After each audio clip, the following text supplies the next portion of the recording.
Olá amigos, vamos à nossa videoanálise de fechamento do pregão desta segunda-feira, dia 17 de março. O Ibovespa fechou com alta de 0,34%, demonstrando uma perda de força no decorrer do dia. Após a primeira hora de pregão positiva, perdeu força, mas ainda não chegou a perder a mínima da sexta-feira e, consequentemente, da semana passada. De qualquer forma, segue apresentando um viés de baixa em todos os prazos operacionais, até que no intraday, se a gente traçar uma linha na faixa dos 45.400 pontos, um ponto que era suporte, funcionando bem como suporte, passou a funcionar agora como resistência.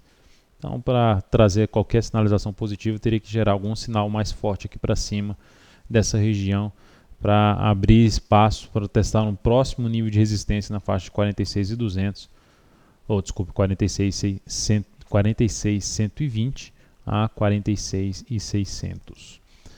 PETR4 no pregão de hoje, mais queda de 1,64%, segue no seu movimento de baixa, dentro do que já foi comentado na videoanálise semanal.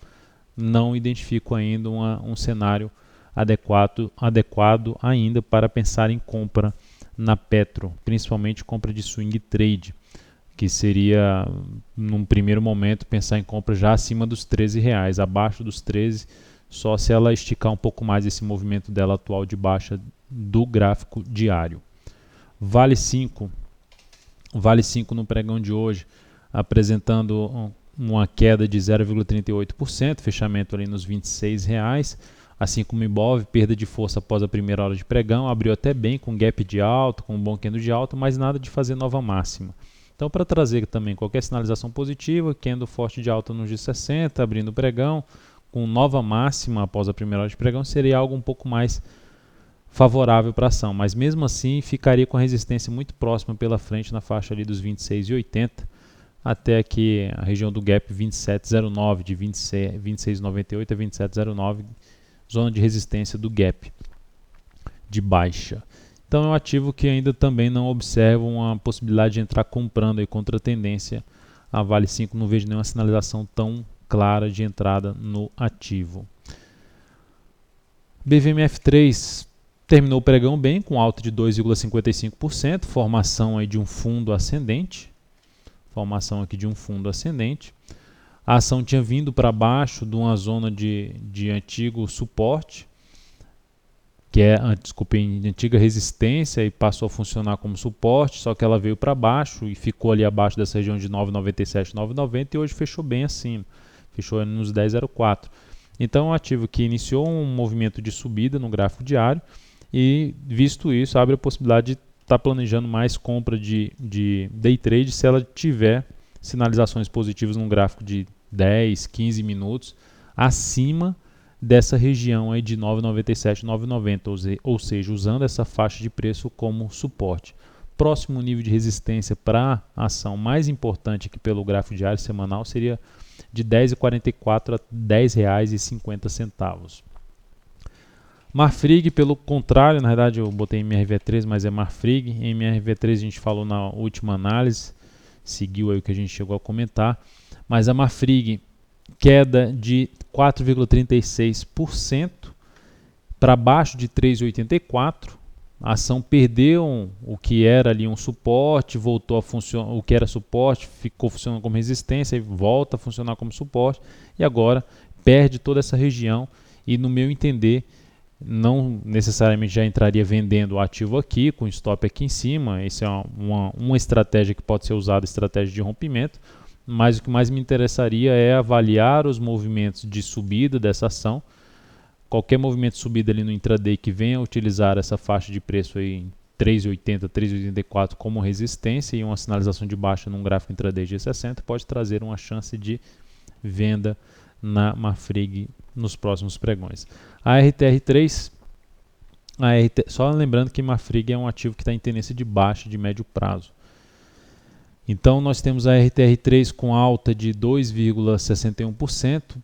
Eu poderia destacar a formação desse fundo aqui ascendente a favor de uma tendência de alta de curto prazo, mas eu não vejo como possibilidade de entrada, por mais que tenha trazido aí um sinal positivo que pode gerar mais uma superação de topo anterior, que seria superação de 18,35. Eu mais fico interessado em planejar compra nessa ação acima da região de 18,15. Nesse patamar que tem vários fundos anteriores no gráfico semanal, depois desse movimento de subida, que para mim é uma correção dessa queda, qualquer sinalização de perda de força nesses movimentos de subida, eu estaria mais interessado em planejar alguma venda para tentar pegar um movimento de baixa ali, uma parte do movimento de baixa do gráfico semanal. Então é um ativo que eu passo a ficar monitorando mais para a posição de venda, enquanto demonstrar ali, não tiver abaixo desse patamar, gerando alguma sinalização de baixa abaixo dessa região dos R$ 18,15. E compra seria mais para cima dessa região. BBDC4, ativo que perdeu alguns suportes na semana passada e agora no início dessa semana voltou a gerar alta aí 2,12%. Só que também está a favor de um topo descendente lá no gráfico semanal, a BBDC4. Então esse fundo, para mim, ele tem uma importância menor. É um ativo que, de maneira simples, não importa se vai subir ou cair a partir do ponto onde está. Se eu for pensar em compra, a compra para mim é acima dessa região aí de principalmente de R$ 27,80. É usar a estratégia de correção acima dos R$ 27,80. De forma simples seria isso agora. E para pensar em alguma venda um pouco mais arrojada, com o objetivo ali de buscar R$ 26,00 ou mesmo R$ 25,40, seriam seus próximos níveis de suporte mais importantes. Um dos primeiros indícios para essa possível queda, buscando o suporte, seria a perda dos 26,74 aqui no gráfico de 60 minutos. Então, para mim, seria essa a sinalização negativa que poderia vir aí através da BBDC4 nos próximos pregões. Os Minas seguimos comprado, mesmo ela batendo ali na faixa de referência de uma saída, 8,83, mas decidi pela manutenção, devido ao prazo dessa correção, a forma como chegou na região de 8,87, que para mim é suporte no gráfico semanal, e por ainda fazer parte de um segundo dia de um movimento de subida.